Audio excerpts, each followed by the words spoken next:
రెండోసారి YCP Vizianagaram MP అభ్యర్థిగా బెలానా Chandrasekhar nomination దాఖలు చేశారు. బెల్లాన వెంట జిల్లా అధ్యక్షుడు, విజయనగరం జిల్లా పరిషత్ చైర్మన్ మజ్జి శ్రీనివాసరావు, విజయనగరం ఎమ్మెల్యే అభ్యర్థి కొల్లగాట్ల వీరభద్రస్వామి, ఎమ్మెల్సీ సూర్యనారాయణరాజు ఆధ్వర్యంలో విజయనగరం ఎలక్షన్ ఆఫీసర్ కలెక్టరేట్ నాగలక్ష్మికి నామినేషన్ పత్రాలు అందజేశారు. డిప్యూటీ స్పీకర్ గారు కొల్లగాట్ల వీరభద్రస్వామి గారికి, అలాగే పెద్దలు జిల్లా పరిషత్ చైర్మన్ గారు వైఎస్ఆర్ కాంగ్రెస్ పార్టీ అధ్యక్షుడు చంద్రశేఖర్ గారికి, అలాగే గజేంద్ర శాసనసభ్యులు అప్పలాసి గారికి, అలాగే శాసనమండలి సభ్యులు సురేష్ బాబు గారికి, అలాగే ఈరోజు జగన్మోహన్ రెడ్డి గారు ఆశలు, అలాగే బొబ్బిలి ఎమ్మెల్యే గారు చిన్నప్పలాడి గారు, అలాగే టీచర్ల శాసనసభ్యులు సహాయ సహకారాలతో ఇవాళ పార్లమెంట్లోని అందరూ సహాయ సహకారాలతో కూడా ఇవాళ నామినేషన్ వేసుకోవడం జరిగిందని చెప్పి మీ అందరికీ తెలియజేస్తాను.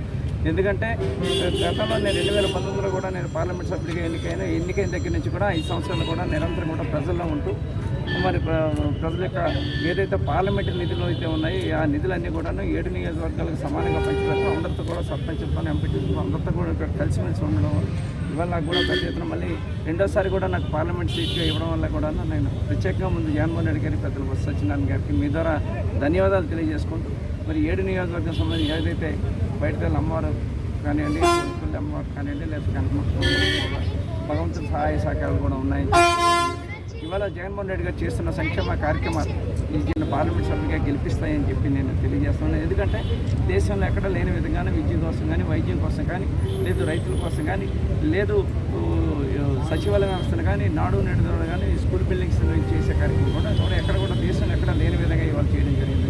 అంతేకాకుండా విజయనగరం సంబంధించినంత వరకు కూడా గవర్నమెంట్ హాస్పిటల్, మెడికల్ కాలేజీని ఒక కాలేజీ తీసుకురాగలుగుతాం. ఏవియేషన్ సంబంధించిన ఏదైతే విమానాశ్రయం, అంతర్జాతీయ విమానాశ్రయం తీసుకురాగలుగుతాం. గిరిజన యూనివర్సిటీలు తీసుకురాగలుగుతాం. ఏఎన్టీ తీసుకురాగలుగుతాం.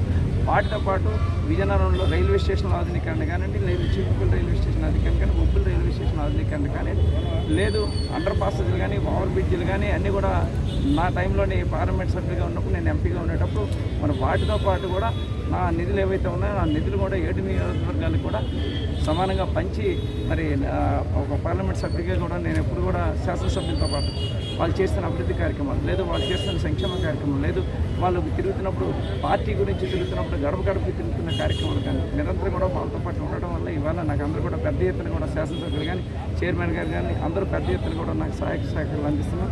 తప్పకుండా ఈ పార్లమెంట్ లోని గతంలో జిల్లాలోని 9 అసెంబ్లీలు గెలుచుకున్నాం, 3 పార్లమెంట్లు గెలుచుకున్నాం. ఈరోజు మన్యం జిల్లా ఇక్కడ కానీ 2 జిల్లాల్లో కూడా మొత్తం శాసనసభ్యులను, పార్లమెంట్ సభ్యులు 3 పార్లమెంట్ సభ్యులు కూడా తప్పకుండా గెలుస్తామని చెప్పి తెలియజేస్తాను. ఈ రాష్ట్రానికి జగన్మోహన్ రెడ్డి గారు ఏదైతే పిలిపించారో 175కి 175 గెలుచుకుంటాం, 25కి 25 పార్లమెంట్ సభ్యులు కూడా గెలుచుకుంటామని చెప్పి మీ ద్వారా